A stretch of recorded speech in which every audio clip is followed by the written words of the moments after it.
At 14:30 on September 19th, 1944, Captain Everett Pope crouched at the base of Hill 100 on Peleliu Island, watching Japanese machine gun positions track his 90 remaining Marines across the open coral.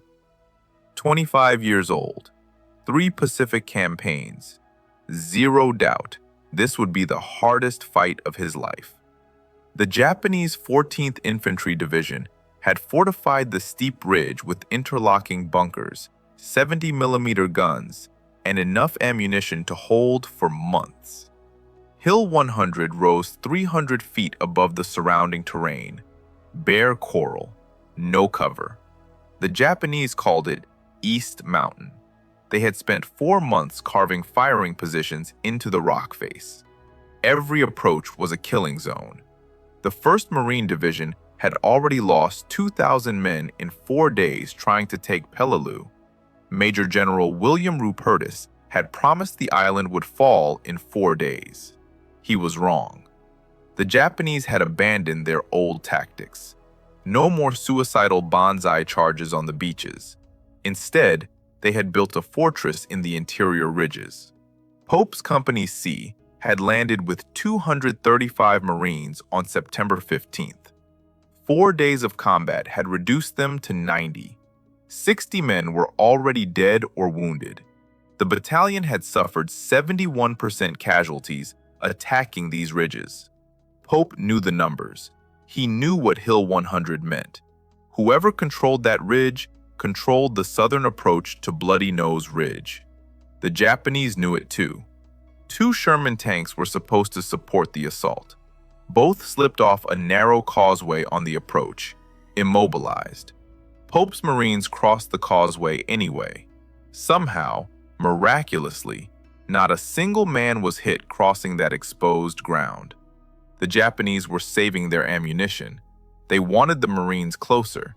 They wanted to make sure every bullet counted. The ascent began at 1500 hours. Point-blank cannon fire from adjacent ridges raked the Marines from the west and southwest. Mortar rounds exploded against the coral, sending razor-sharp fragments in every direction. Machine gun fire came from 3 directions simultaneously. The Marines climbed anyway. They had no choice. The order was clear: take the hill. Pope led from the front. His men followed. Every 10 feet of elevation cost another Marine. A machine gun burst would cut down 2 men. A mortar would wound 3 more. The coral was too hard to dig into. There was nowhere to hide. The Marines just kept climbing.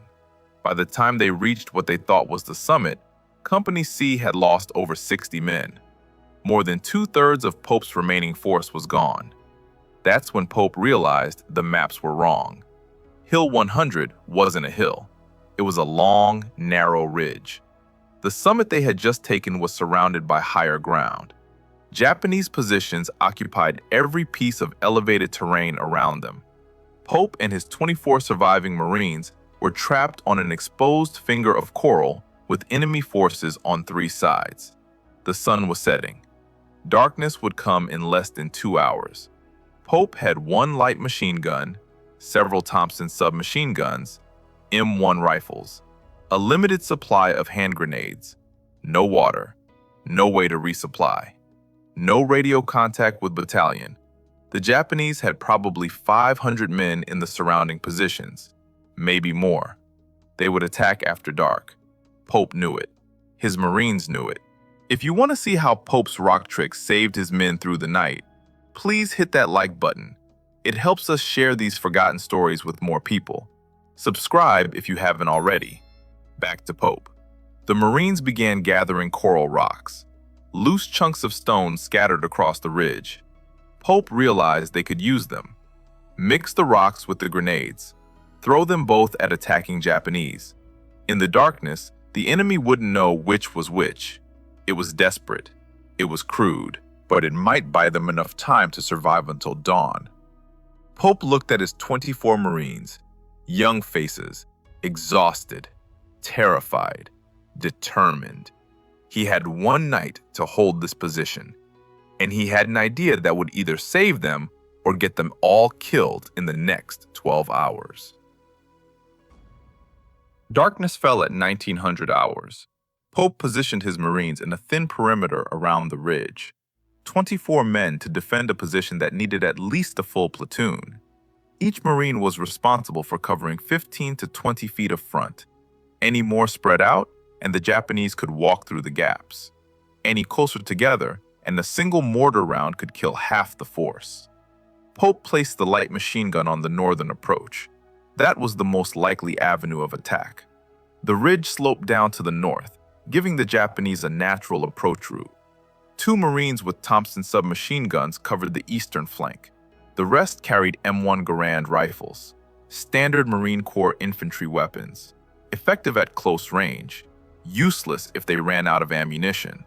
The hand grenades were the real problem. Pope counted them. 42 grenades total, less than 2 per man. In a sustained night defense, 42 grenades would last maybe 30 minutes. The Japanese would probe first, small groups of 3 or 4 men testing the perimeter. Then they would mass for a larger assault, 20 or 30 men at once. The Marines would throw grenades to break up the attack. Then the Japanese would regroup and try again, and again, all night long. That's when Pope looked at the coral rocks scattered across the ridge, chunks of stone the size of grenades, slightly lighter, same rough shape in the darkness. He picked one up, tested the weight. Close enough. He turned to the nearest Marine and explained the plan. Throw 3 or 4 rocks, then throw 1 grenade. The Japanese would hear the impacts. They wouldn't know which throws were rocks and which were explosives. They would have to assume every thrown object was deadly. It would force them to take cover, buy the Marines precious seconds. The Marines stared at Pope. The idea sounded insane. Throw rocks at Japanese soldiers armed with rifles and grenades. But the alternative was worse. Run out of grenades in the first hour and fight the rest of the night with nothing. The Marine nodded, started gathering rocks. The others followed. Within 20 minutes, each fighting position had a small pile of coral stones next to the grenade supply. Pope walked the perimeter, checked each position, made sure his Marines understood the plan. Rocks first, grenades second. Conserve ammunition. Don't fire unless you have a clear target. The night would be long. The Japanese would keep coming. Survival meant discipline. The wounded officer was First Lieutenant Francis Burke, shrapnel wound to the leg, still conscious, still able to fight. Burke took position on the western side of the perimeter. That flank was slightly lower than the rest, more vulnerable. Burke knew it. He stayed anyway. Pope returned to the center of the position. 24 Marines, 1 wounded officer, 42 grenades, a few hundred rounds of rifle ammunition, maybe 200 rounds for the Thompson guns, 1 belt for the light machine gun. Not enough for a full night's defense, not even close. Pope had fought at Guadalcanal. He had fought at Cape Gloucester. He had seen what the Japanese did to isolated Marine positions. They attacked in waves. They never stopped. They never retreated. They fought until every defender was dead or they ran out of men. Hill 100 was 300 feet above the valley floor. If the Japanese overran this position, they would control the southern approach to Bloody Nose Ridge. The entire 1st Marine Division's advance would stall. Hundreds more Marines would die trying to retake this ground. Pope couldn't let that happen. At 2100 hours, the first Japanese probe came up the northern slope. 5 men, moving quietly through the darkness. The machine gunner saw them at 30 yards. Pope held up his hand. Wait, let them get closer. At 15 yards, the machine gun opened fire. 3 Japanese soldiers fell.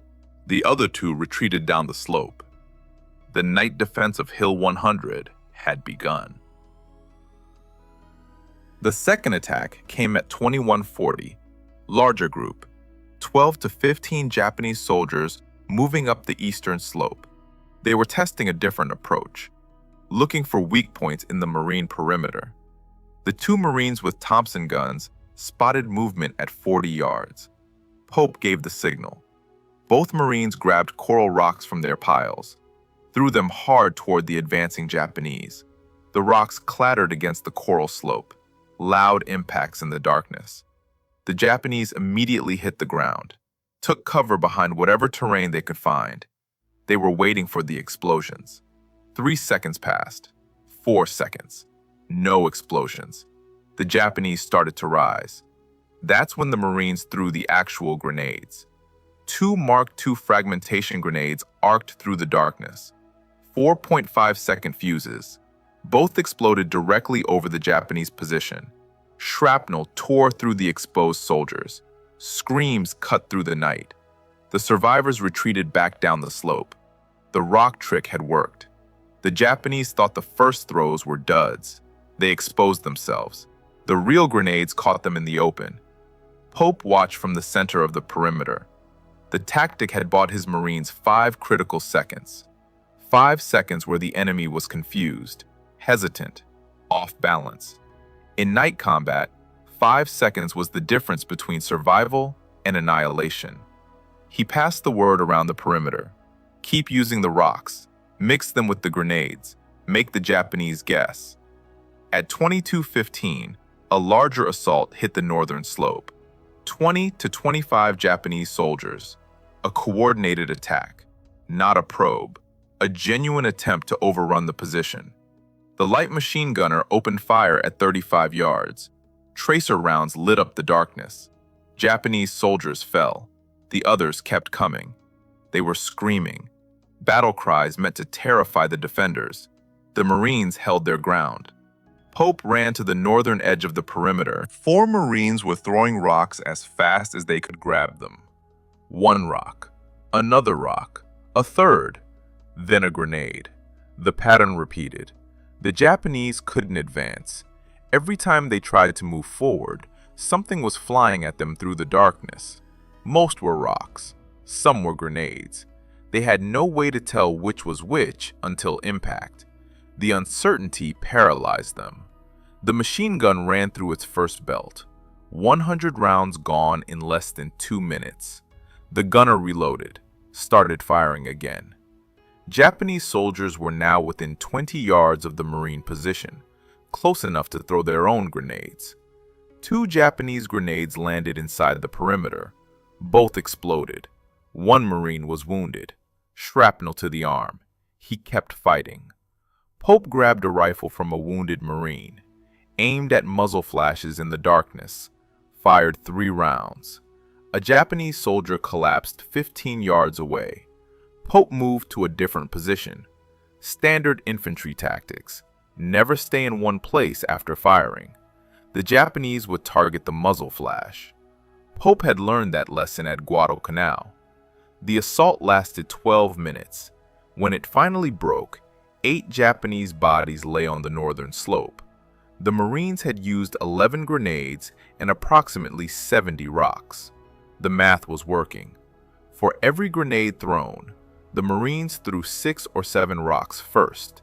The Japanese were reacting to every throw, taking cover, wasting time. The rock deception was forcing them to fight defensively even while attacking. Burke called out from the western perimeter. Another group approaching from that direction. Smaller, maybe 8 men. The Japanese were now attacking from 2 sides simultaneously, trying to split the Marine defense. Pope ran to Burke's position.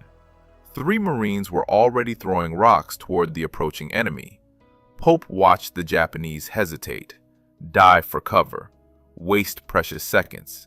Then the Marines threw 2 grenades. Both found their targets.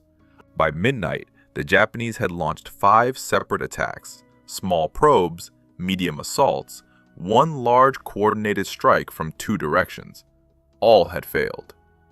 The Marines had used 23 grenades, but they had thrown over 200 rocks. The Japanese had no idea the Americans were running a deception. They thought every thrown object was potentially lethal, and that belief was keeping them at a distance. Pope checked his ammunition. The Marines had maybe 300 rifle rounds left, 1 belt for the machine gun, 19 grenades, several hundred coral rocks.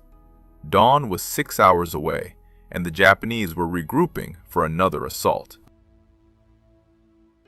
At 0100, the Japanese changed tactics. Instead of massed assaults, they started sending individual soldiers forward, infiltrators, moving slowly through the darkness, trying to get close enough to throw grenades into the Marine positions without being detected. Pope spotted the first one at 12 yards. Single muzzle flash from a Nambu pistol. Pope fired twice with his M1. The infiltrator went down. The infiltration attempts continued for the next hour. 3 Japanese soldiers, then 5, then 8, each one trying to crawl close enough to the Marine perimeter to cause damage. The Marines couldn't throw rocks at individual targets moving that slowly. The rock trick only worked against groups making noise. Against silent infiltrators, the Marines had to rely on their rifles and their night vision. 2 Marines were wounded during this phase. One took a bullet through the shoulder. The other caught shrapnel from a Japanese grenade that landed 3 feet from his position. Both stayed on the line. There was nowhere to evacuate them. No corpsmen had made it up the ridge. The wounded Marines tied field dressings around their injuries and kept fighting. 24 Marines had become 22 effectives. Burke was still commanding the western flank despite his leg wound. At 0230, the Japanese launched their most sophisticated attack yet. Simultaneous assaults from 3 directions, north, east, and west. Approximately 50 to 60 soldiers total, the largest coordinated strike of the night. Pope realized immediately what was happening. The Japanese were trying to overwhelm the defense by attacking everywhere at once, forced the Marines to split their remaining grenades and ammunition across 3 separate firefights. The northern assault hit first. 20 men moving fast up the slope. No attempts at stealth. Pure aggression. The machine gunner opened fire. The belt ran dry after 40 rounds. The gun was now useless. Dead weight. The Marines on the northern perimeter switched entirely to rifles and grenades. They threw rocks first. 5, 6, 7 rapid throws, then 2 grenades. The explosions stopped the Japanese advance temporarily. The eastern attack came 10 seconds later. 15 Japanese soldiers. The Thompson gunners engaged at 25 yards. Submachine gun fire ripped through the darkness. But the Thompsons only held 20-round magazines. Both guns went empty within seconds. The Marines switched to throwing. Rocks and grenades mixed together. The Japanese couldn't tell the difference. They took cover after every throw. The advance stalled. The western assault was the most dangerous. Burke's flank had the fewest Marines. Only 4 men covering that entire approach. 12 Japanese soldiers hit that sector hard. Burke threw every rock within reach.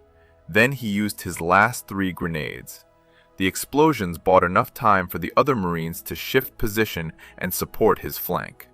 Concentrated rifle fire finally broke the attack. The triple assault lasted 8 minutes. When it ended, the Marines had lost another man. Direct hit from a Japanese grenade. 21 Marines remained. Pope counted the ammunition. Less than 200 rifle rounds. 6 grenades. The machine gun was out of action. 1 Thompson was completely empty. The other had 1 magazine left. The situation was deteriorating rapidly. But the Japanese had paid a heavy price. At least 20 bodies lay on the slopes around Hill 100. Maybe more. The rock deception had worked again. Every Japanese attack had been slowed by the constant barrage of thrown objects. They were spending time taking cover, time repositioning, time hesitating. That hesitation was keeping the Marines alive. Pope checked his watch. 0300. 3 hours until dawn. 3 hours until the sun would expose every Marine position to direct observation from the surrounding Japanese-held ridges. 3 hours until artillery and mortar fire would make the position completely untenable. The Marines had to survive until first light. Then they would receive orders. hold or withdraw. Either way, they had to make it to dawn. At 03:15, the Japanese regrouped for what Pope knew would be their final major assault. He could hear them massing in the darkness below, probably 60 to 80 men, everything the Japanese had left in the immediate area. They would throw everything at this position, and the Marines had 6 grenades and 200 rounds to stop them. The final assault began at 03:30. The Japanese came from all 3 sides simultaneously, 60 to 70 soldiers, screaming, running. A full suicidal charge meant to overwhelm the Marine position through sheer numbers and aggression. This wasn't tactical maneuvering. This was desperation. The Japanese commander had committed everything. Either they took Hill 100 in the next 15 minutes, or they would have to withdraw before dawn exposed them to American artillery. Pope's Marines opened fire with everything they had: M1 Garens, the last Thompson magazine, rifle fire at point-blank range. Japanese soldiers fell at 20 yards, 15 yards, 10 yards. They kept coming. The Marines threw their remaining rocks, handful after handful of coral stones flying through the darkness. Then the last 6 grenades, all 6 thrown within 30 seconds. The explosions created brief gaps in the Japanese assault, but there were too many attackers. The gaps closed immediately. At 5 yards, the Marines fixed bayonets, standard Marine Corps doctrine. When the enemy gets close enough to see their faces, you use steel. 3 Japanese soldiers reached the northern perimeter. Hand-to-hand combat, rifle butts, bayonets, fists. 1 Marine went down with a Japanese soldier on top of him. Another Marine drove his bayonet through the attacker's back. Brutal, close, personal. This was no longer a firefight. This was a brawl.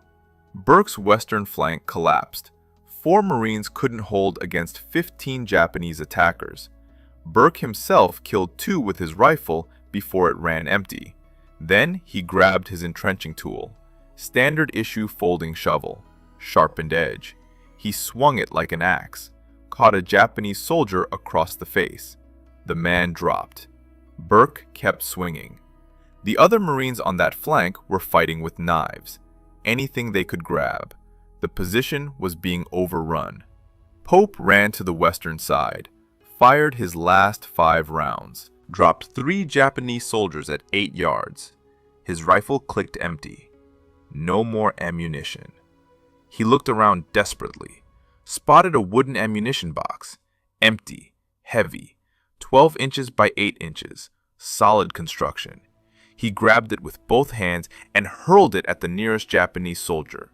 The box caught the man in the chest, knocked him backward off the ridge. A 300-foot drop. The man screamed all the way down. The other Marines saw Pope throw the ammunition box, started grabbing their own empty boxes, throwing them like projectiles. The boxes were heavier than rocks, more impact.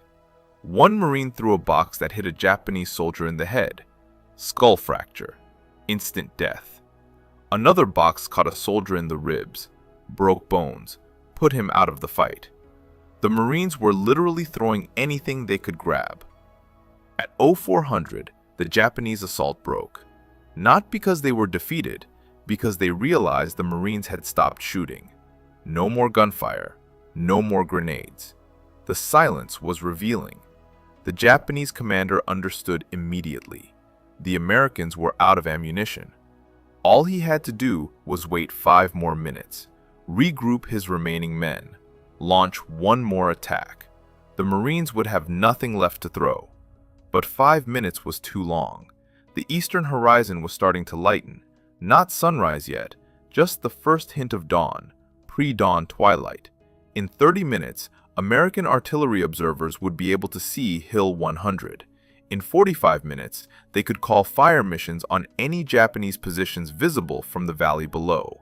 The Japanese had run out of time. Pope counted his Marines.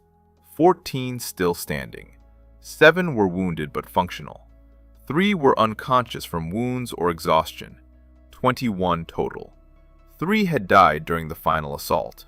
The position was covered in empty ammunition boxes, spent rifle casings, coral rocks, and Japanese bodies. At least 30 enemy dead on the slopes, maybe more. Pope couldn't see well enough in the darkness to count accurately. The ammunition situation was catastrophic. 0 grenades. Approximately 30 rifle rounds scattered among 14 Marines. No machine gun ammunition. No Thompson rounds. But they had fists, they had knives, they had entrenching tools and empty ammunition boxes. And they had held this ridge for 8 straight hours against an enemy force that outnumbered them 20-1. Dawn was coming. The question was whether Battalion would order them to hold the position or withdraw under covering fire. Dawn came at 05:45.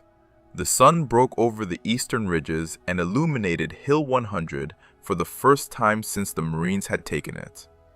The light revealed the full extent of the night's carnage.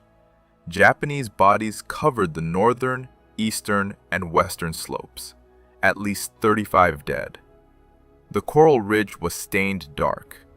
Empty shell casings littered every Marine position. Piles of coral rock sat next to scattered grenades pins. The evidence of the desperate defense was everywhere. Pope's 14 standing Marines were visible now to every Japanese position on the surrounding ridges. The ridges to the west, the high ground to the north, East Mountain's main peak to the east. Japanese observers could see exactly how few defenders remained.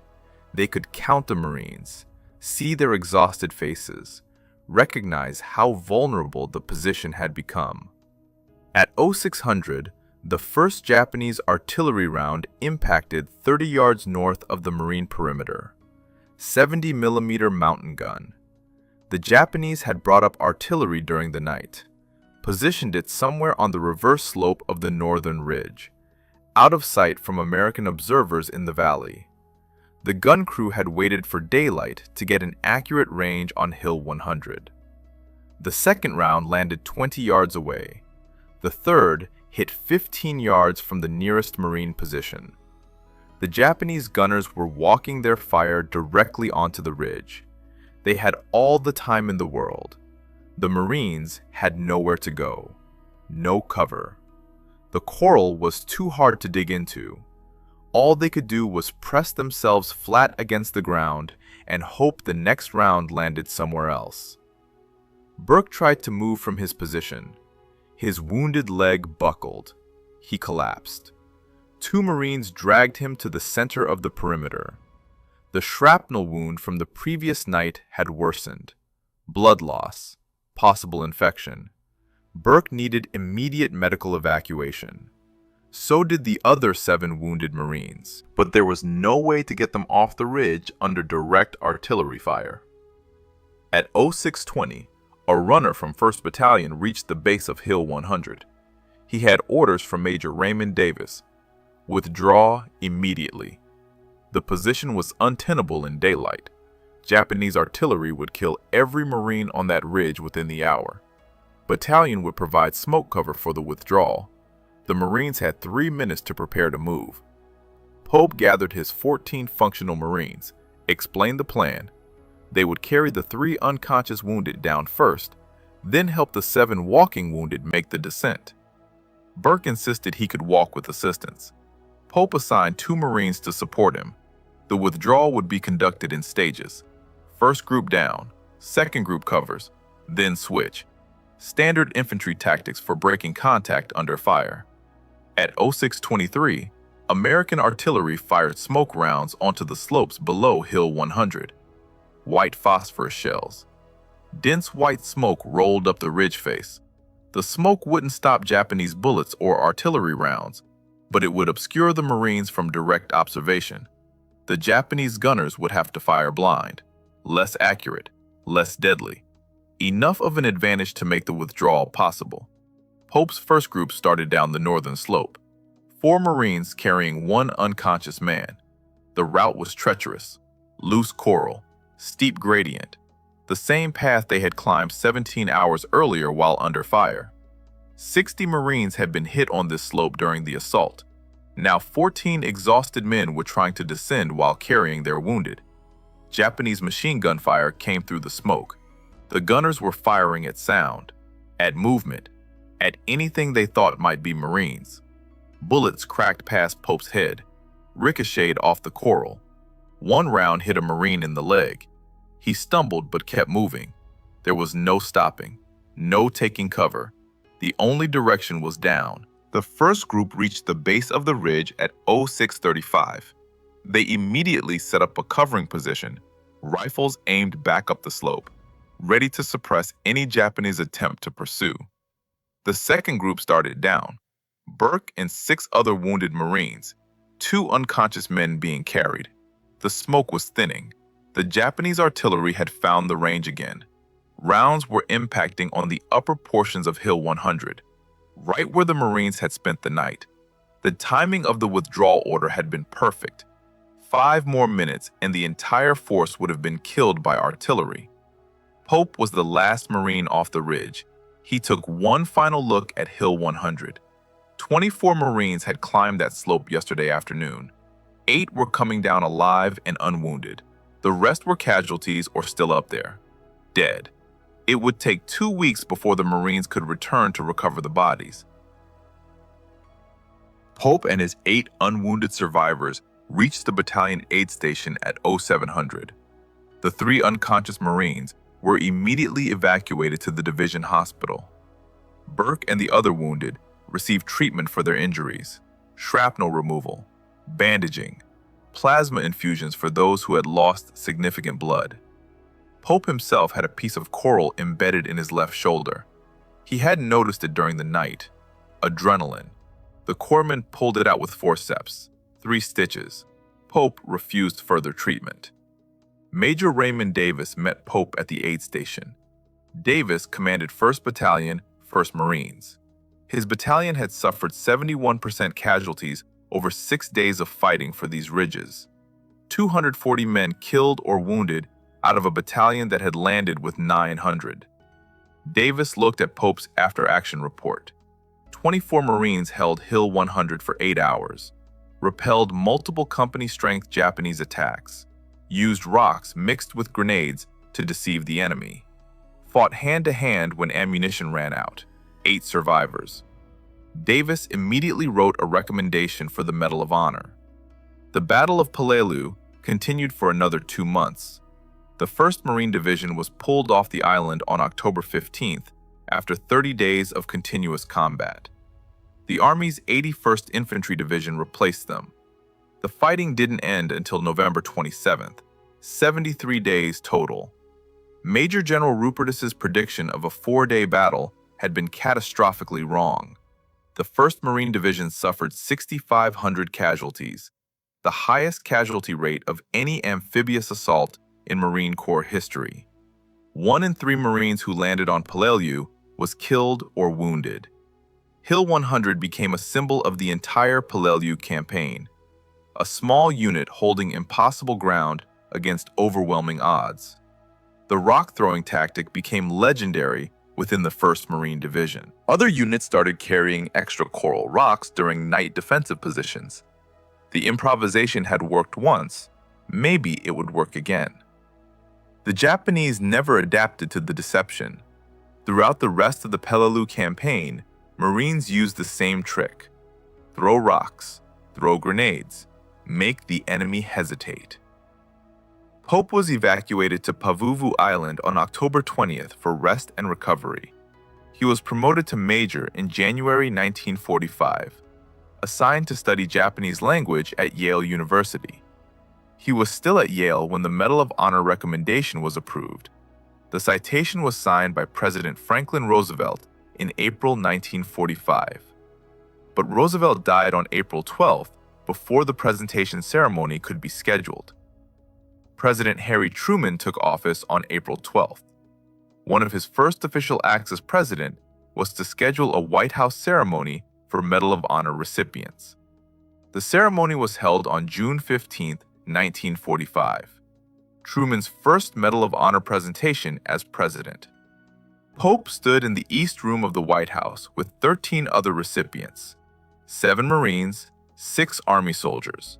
All had earned the medal in the Pacific Theater. All had survived actions where most of their units had been killed. Truman read Pope's citation aloud. The president emphasized specific details: the hand-to-hand combat, the rocks mixed with grenades, the 8-hour defense with 24 men reduced to 8 survivors.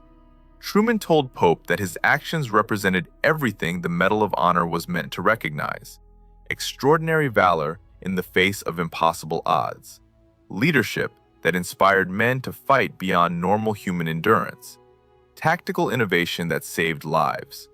Pope received the medal at age 25, the same age he had been on Hill 100.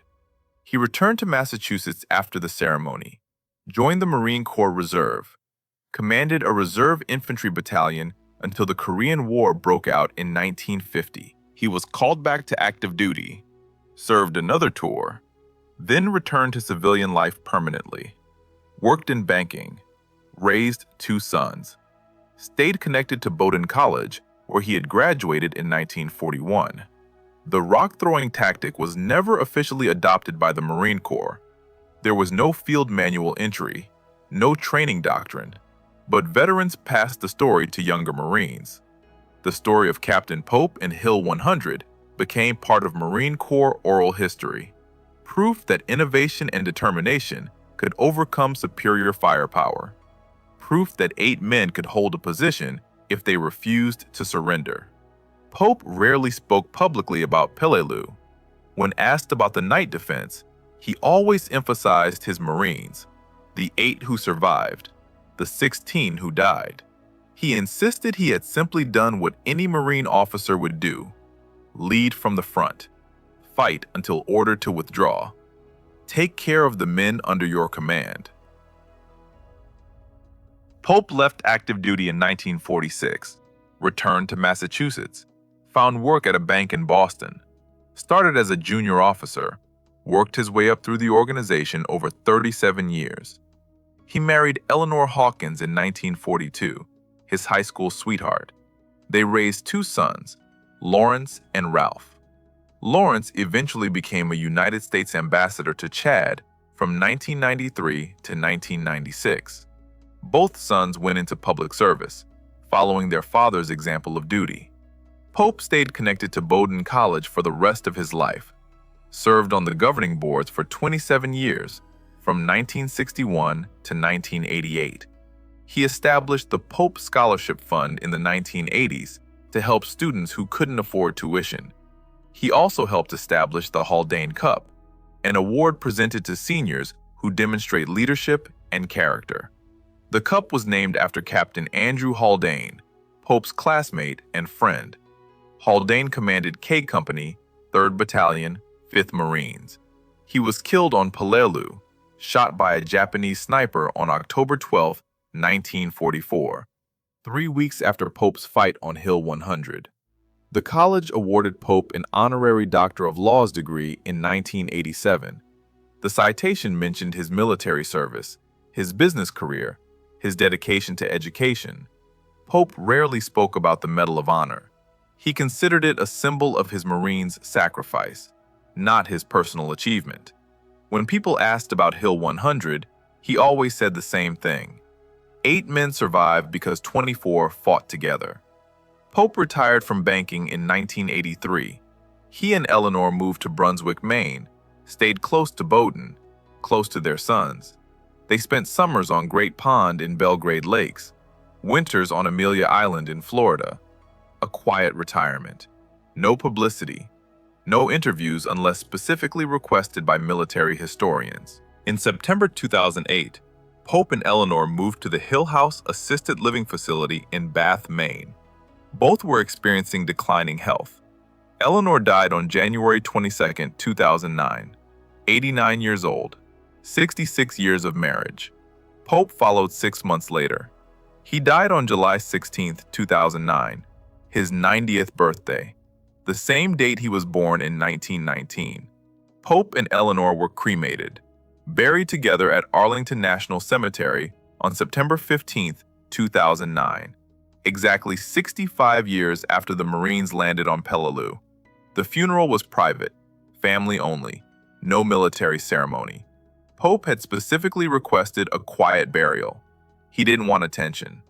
Even in death, he remained humble about his wartime service. The Medal of Honor citation is preserved at the National Medal of Honor Museum.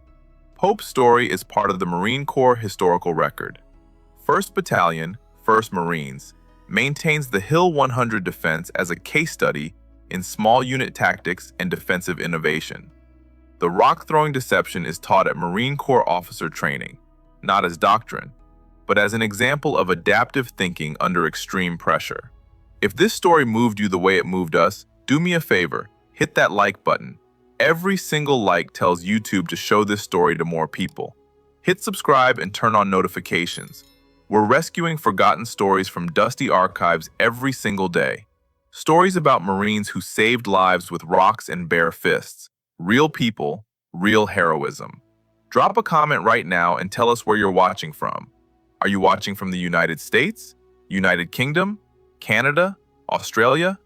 Our community stretches across the entire world. You're not just a viewer. You're part of keeping these memories alive.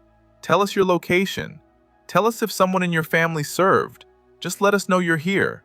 Thank you for watching. And thank you for making sure Captain Everett Pope doesn't disappear into silence. These men deserve to be remembered, and you're helping make that happen.